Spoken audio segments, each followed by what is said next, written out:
Hi, my name is Amy, and I was court-ordered to complete a high-conflict co-parenting class. At first, I was angry and defensive about it. I didn't see myself as the problem. I thought I was just standing up for myself and protecting my child. But going through this class has helped me see things from a different perspective. One of the biggest issues I've had is poor communication with my co-parent, and I'd like to share a few examples that really highlight where I went wrong and what I've learned since. There was a time when my co-parent texted me to say he'd be 15 minutes late picking up our son. Instead of just acknowledging it, I fired back with a long, emotional message accusing him of being irresponsible and not caring about our time. What I didn't realize then was that my emotional response escalated the situation. Now I've learned that a simple, "thanks for the heads up" would have been enough. Not everything needs to be a battleground. Another mistake I made was involving our son in our adult issues. I would often say things like, "Tell your dad I'm not letting you go if he can't stick to the schedule."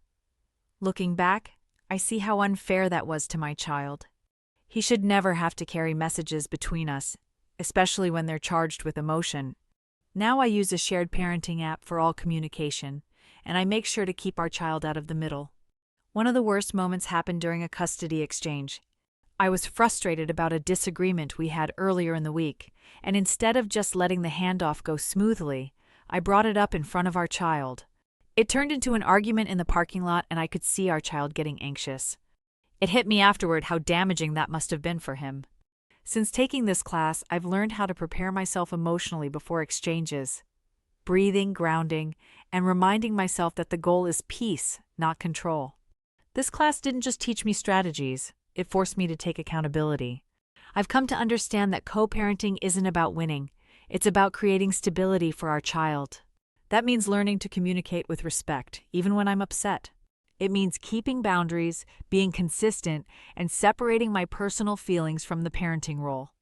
I'm not perfect, and I still catch myself slipping sometimes, but I'm more aware now. I'm committed to being a better communicator, not just for my co-parent, but for my child, who deserves peace, not tension.